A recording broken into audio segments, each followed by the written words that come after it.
4 years ago, this past March, my mom and sister both died when a truck, a commercial carrier truck, ran a red light and hit their car and killed them both. In this particular case, it was not a tractor trailer. It was a commercial carrier. It was a large truck used to deliver furniture, and it was being made locally. And they had pulled up. It was in a rural setting right outside of Charlotte, North Carolina, and they had pulled up to a stoplight. It was a beautiful day. There was flat land all around. The light changed, and they were in a, I don't know, I think that my best recollection is there are at least 3 or 4 eyewitnesses as to what happened, but my sister, Ann, started into the intersection. The light had changed. She had come up and stopped and waited for the light to change.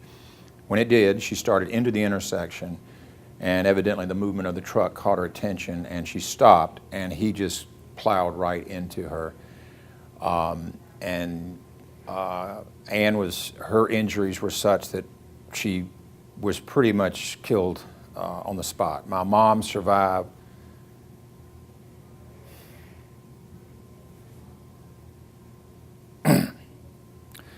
My mom survived the crash and was coherent, lucid. She was answering questions, and she knew what had happened.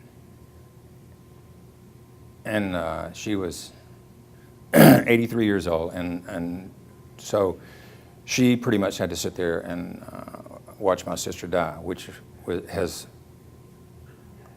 always been a very, very difficult thing for everybody, family, friends, people who knew her. Just, it was a very, very tragic end to a very wonderful life.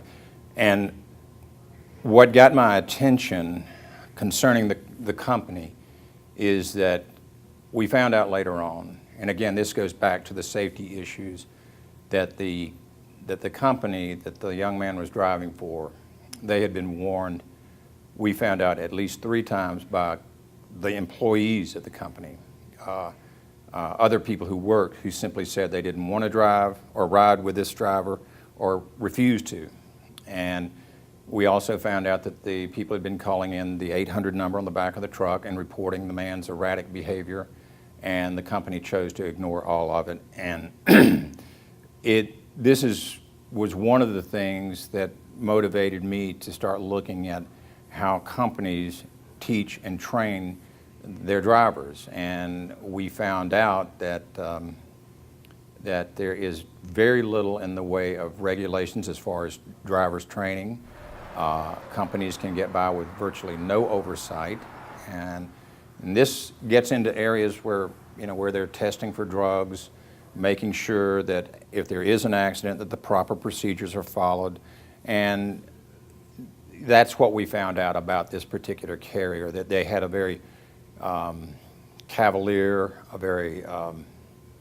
just not a very diligent attitude towards safety. And again, that's what's kind of motivated me to look at the oversight of these companies and saying, and even when I had the company reviewed or compliance review, there were no actions to speak of that were taken against them, even though they found out that the company did, in fact, they would put drivers out on the highway before they got the drug test back.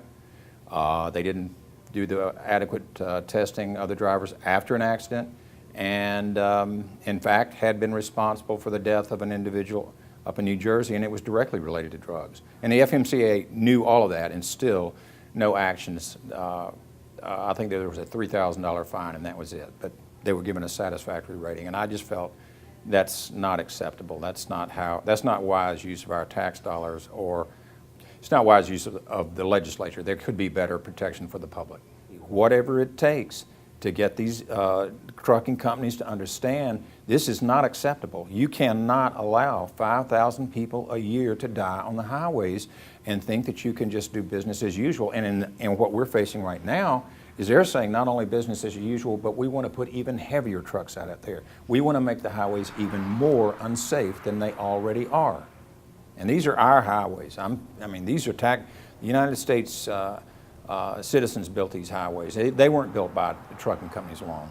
So I just feel that what I can walk away from here with is a very clear understanding that I can take back to Atlanta, to other members of Road Safe, and say, look, you know, we can certainly make an attempt down there, but there's a larger group here that you go up to Capitol Hill and you got other people going to bat for you, and for the very same reasons. And I feel very confident that the stuff that we're trying to achieve, it may not happen in 6 months, but 6 years, but it will be changed. And that, to me, that's a very, very good feeling, to know that you can take something that tragic and that devastating and use it for such a good purpose. Because well, the nice part about it is that there will be people who never even know what we do that'll live a normal life because of what we do. So that in and of itself is a pretty good feeling. That's a nice consolation.